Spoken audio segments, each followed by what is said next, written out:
Reka dutangire gutya. Ni inkuru yanditswe ku kinyamakuru RBA kuri X cyangwa se Twitter yabo.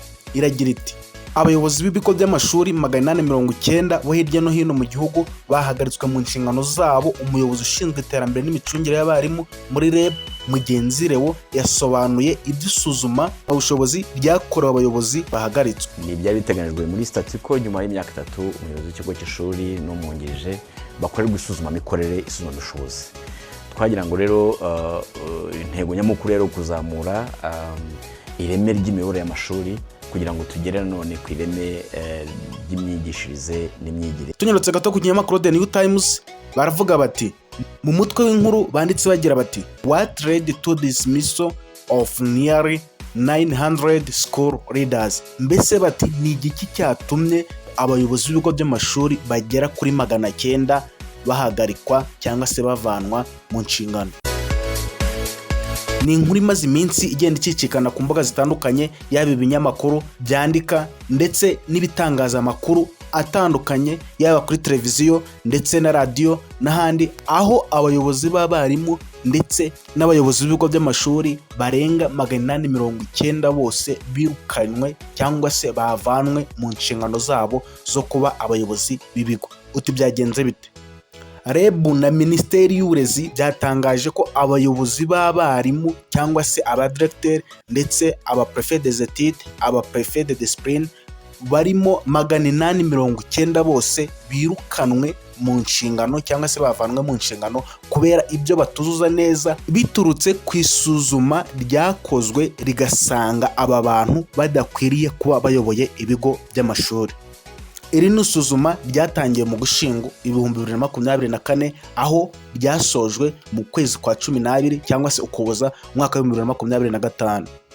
Ni ukuvuga ko iri suzuma rimaze igihe kirenga cyangwa se kigera ku mwaka wose. Iri suzuma ryatangiye mu kwezi kwa 11 umwaka wa 2024 rikaba risoje umwaka wa 2025 bishyira mu mpera zawo mu kwezi kwa 12.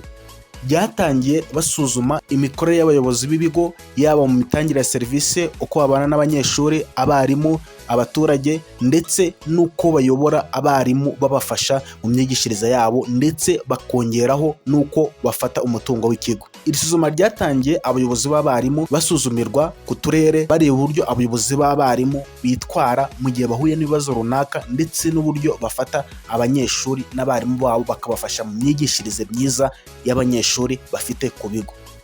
Ibi uturere twabikoraga tubaha nka scenario, bakabaha nk'ikibazo bakabaza ngo urugero umwarimu aramutse atutswe n'umunyeshuri, hanyuma umunyeshuri akaba yatera nibuye umwarimu akaba yamukomeretsa, uri nk'umuyobozi w'ikigo iki kibazo wagikemura ute? Bakareba mind ndetse n'ibitekerezo by'umuyobozi w'ikigo, ubundi bakamuha amanota bakurikije n'imibanire ye n'ababyeyi ndetse n'abarimu uko bavuga ndetse n'abandi bantu batandukanye baturiye ikigo. Ibi byarakozwe biva ku karere bigera muri REB, birazamuka bigera muri Minisiteri y'Uburezi, aho aya manota yose yahujwe, ayo mu karere agashyirwa kuri 50 ndetse n'ayazamutse akagera muri REB nayo agashyirwa muri 50. Bivuze ko umuyobozi w'abarimu, yaba DOS, yaba prefet de discipline cyangwa se head teacher utaragize amanota ageze kuri 70 nk'uko bisanzwe muri leta, atemerewe kongera kubona akazi cyangwa se kongera gukora akazi yarasanzwe akora ko kuyobora ikigo cy'amashuri. REB kandi yatangaje ko mu bayobozi b'ibigo by'amashuri 5277 harimo abaprefet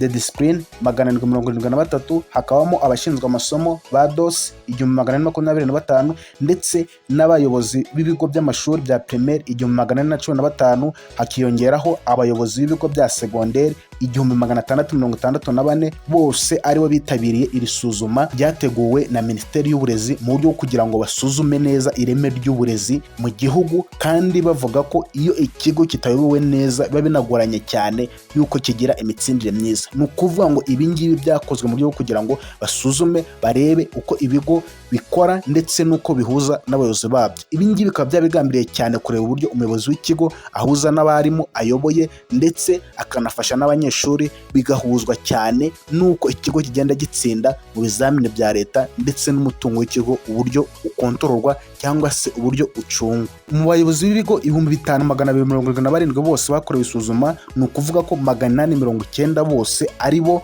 bavanwe mu nshingano, ni ukuvuga ko 17% ry'abantu bose bakoze iri suzuma bose uko ari 890 basanze batujuje ibisabwa kugira ngo bakomeze kuyobora ibi bigo by'amashuri. Umunyarwanda yaravuze ati erega bibaho nta rugamba na rumwe rutagira akajoriti. Muri abo 890 harimo 349 ba primaire ndetse na 541 b'amashuri yisumbuye, mu kuvuga secondaire. Batangaza ibi bavuze ko aba barimu cyangwa se abayobozi b'ibigo 890 bose batsinzwe isuzuma bemerewe gusubira aho babaga bakaba bakwigisha cyangwa se bakaba bajya muri pansiyo kubabishaka, kuko bigaragara ko bamwe muri bo harimo abageje imyaka 50 kuzamura kugeza kuri 60 ku buryo bishoboka ko baba basaba pansiyo. Ibi bisobanura bavuze yuko n'ubundi kugira ngo umuyobozi abe umuyobozi w'ikigo aba amaze imyaka igera kuri 6 yigisha, bivuze ko n'ubundi gusubira inyuma akagenda akigisha ntacyo bitwaye. Gusa ndibaza ese ko n'ubundi mu byo batsinzwe harimo n'isuzuma bakoze gisomo ry'icyongereza rikaba ryarabananiye bamwe bakarya indimi, ubundi bazasubira inyuma bajye kwigisha iki? Aha reka dukomeze. Uwitwa Sam Kabera kuri X, umunyamakuru wa Voice FM, akaba former chief editor at ATV Rwanda, kuko abyigaragariza muri bio ye ya X, we yagiye ku rubuga rwe rwa X arangije arandika ati bari mu beza mwigire hino tuganire, ndabizi muri mu biruhuko, ngo iyo murimo mwigisha hari igihe aba bantu baza mu mashuri muri inspection, yavugaga abadaso. Ubwo ni nka cya gihe bamanuka baje muri bya bindi bita descent bakaza nka timu. Namaze no kumenya ko aba 890 bagiye ngo harimo n'amanota bahawe n'abo bantu, niba ari Rwanda Education, REB, NESA, ni ukubura abakozi bacengewe n'uburezi cyangwa ni bya bindi byaje bya teamwork. Abarimu babyakiriye batyo. Ibi yabyanditse nyuma y'uko batangaje ko aba bayobozi b'abarimu 890 bose birukanwe k'abayobozi b'ibigo by'amashuri batigeze bakora inshingano zabo neza, kandi bikavuga ko harimo n'amanota bagiye bahabwa y'imyitwarire, bamwe bikaba byaranaturutse uburyo babana n'ibigo ndetse n'abo babana aho ngaho. Bivuze ko n'abaturage harimo abagiye babaha amakuru y'uko abayobozi b'ibigo bitwara, ndetse bamwe bakaba banazeze agacupa, kuko bamwe bivuga ko batagera ku bigo by'amashuri, abenshi baga bibereye mu ducupa no gukoresha umutungo w'ikigo nabi. Ese ye harya ngo nta mwambaro utabera umukene? Ibaze kuba wari uyoboye ikigo, wari uyoboye umwarimu wamufata ukuntu runaka, hanyuma ugasubirayo ari ukuyoboye ukagenda noneho nawe ukajya kwigisha. Kuba wari uyoboye abarimu cyangwa se abanyeshuri ukagenda ukajya munsi yabo cyangwa se ukongera ukahagarara nabo uri kubigisha mu ishuri wari usanzwe uyoboye ikigo. Ese ye banyeshuri mwegere hano, muribuka aba baswa nako ni abahanga,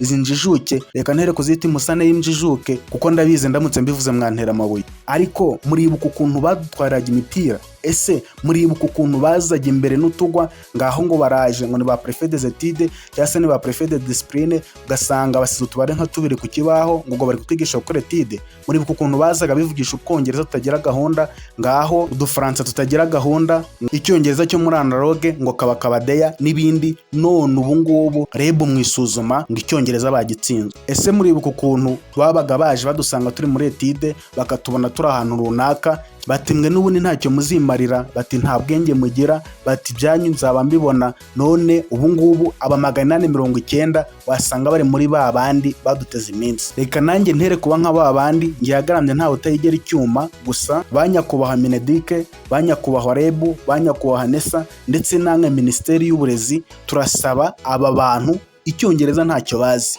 indimi ntazo bazi, kwigisha ntabyo bashoboye, kuyobora ntabyo bashoboye. Niba barananiwe kuyobora abarimu bize bafite amadigri, sintekereza ko bazajya mu ishuri ngo bayobore ishuri ririmo abanyeshuri 30, 40, 50 ndetse bakiri abana bagikeneye kwiga. Ahubwo aba bantu niba bidashoboka ko basubira mu kiburamwaka, ahubwo mu bashakira ahantu runaka, mashakira ishuri ry'abakuze bagende bajye kwiga kugira ngo babone icyo bongera kujya gutanga ku bana b'Abanyarwanda cyangwa se ku banyeshuri b'Abanyarwanda. Niba dukeneye neza ko uburezi nyarwanda bugira ireme, aba bantu ntibakaba bajya kwigisha urwongereza, bakabaye bavuga bigishirizamo muri gahunda ya anglophone, ntarwo bazi. Bivuze ko bakabaye basubira ku ishuri bakicara bakiga, kuko ntabwo bajya kwigisha ibyo batazi. Mugenzi rewo abazwa ku kibazo cy'aba bantu bavanwe mu myanya 890 uko ibyo bigo bizasigara bisavayivinga cyangwa se bibaho mu kugira abayobozi b'ibigo basimbura abo ngabo bavuyeho. Bavuze ko hari abakoze ibizamini bakabitsinda kuri mifotora barenga 500 bose baba bakiri kuri waiting, bivuze ko abo ngabo barahita bajya mu myanya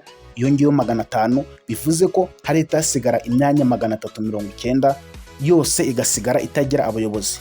Iyo nayo bavuze ko barafatanya n'ubuyobozi bw'akarere ndetse n'abarimu bari basanzwe ku bigo bagahitamo bamwe mu barimu bari bashoboye cyangwa se babona bakwiriye kuba bayobora ikigo, bakaba bayobora mu mwanya w'agateganyo mu gihe bagikeneye abo kugira ngo bazasimbure abangaba bavuye mu myanya batari bagishoboye. Ibi bivuze ko ku kigo cyayoborwaga n'umuhead teacher cyangwa se umwarimu ukuriye abandi utaratsinze isuzuma, umwarimu ufite uburambe kurusha abandi kandi afite na leadership qualities niwe uzaba yakitinga mu gihe umuyobozi w'ikigo mushyashya azaba atarashyirwaho. Ese ikibazo cyo kwibaza ni iki ngiki, ibi biramutse bibaye ari byo koko byazadufasha kongera ireme ry'uburezi mu Rwanda? Mwibutsa ko mu Rwanda ariho honyine byibuze mu myaka 2 cyangwa se hagati y'2 n'3 Minisiteri y'Uburezi aba agomba guhinduka. Akenshi Minisiteri y'Uburezi kuva mu myaka nka 30 ishize uzasanga ariyo minisiteri yayobowe n'abaminisitiri benshi ku buryo ubona ko bahura bahindagurika. Ikibazo dusigaye twibaza ni iki ngiki ngo ese umuntu wananiwe kuvuga icyongereza muri interview azabona icyongereza cyo gusobanurira abana bumve? Mineduc ndetse na leta y'u Rwanda muri gahunda y'intego za 2050 na NST2, gahunda ya leta irashaka kuzamura ireme cyane ry'uburezi ndetse n'iry'ubuzima ku buryo u Rwanda ruba igicumbi cy'uburezi, abanyamahanga ndetse n'abandi bantu bakajya baza mu Rwanda baje kuhiga nk'ahantu bazi neza ko bazasanga quality education. Ibi bikajyana nanone na gahunda ya leta yatangijwe ibita National Business Plan Pitch Competition. Iri rikaba ari irushanwa ryateguwe na Minisiteri y'Uburezi hamwe na REB ndetse na NESA. Intego yayo akaba ari yo kugira ngo bafashe abanyeshuri bose basoje kwiga amashuri yisumbuye kuba basoza bafite intego cyangwa se business idea z'ibyo bagomba gukora, ubundi bakajya muri competition, hanyuma amarushanwa abayatsinze bagahabwa igishoro cyo kugira ngo bakwihangira imirimo kurusha kuba bategereza akazi.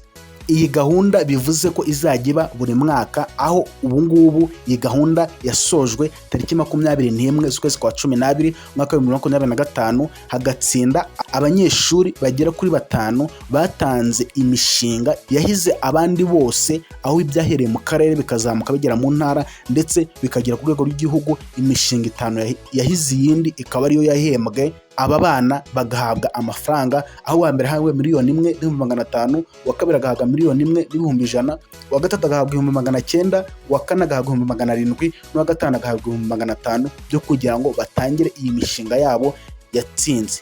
Iki nicyo bita National Business Plan Pitch Competition. Ikaba ari gahunda ya Rwanda Basic Education Board ndetse NESA ukongeraho na Mineduc. Byose bikaba biri mu gahunda yo kugira ngo abanyeshuri bajye mu mujyo wo kumva ko bagomba kwihangira imirimo kandi bagatekereza byagutse, ubundi leta ikabafasha mu kugira ngo izo ntego zabo cyangwa se iyo mishinga yabo ibe yajya mu bikorwa.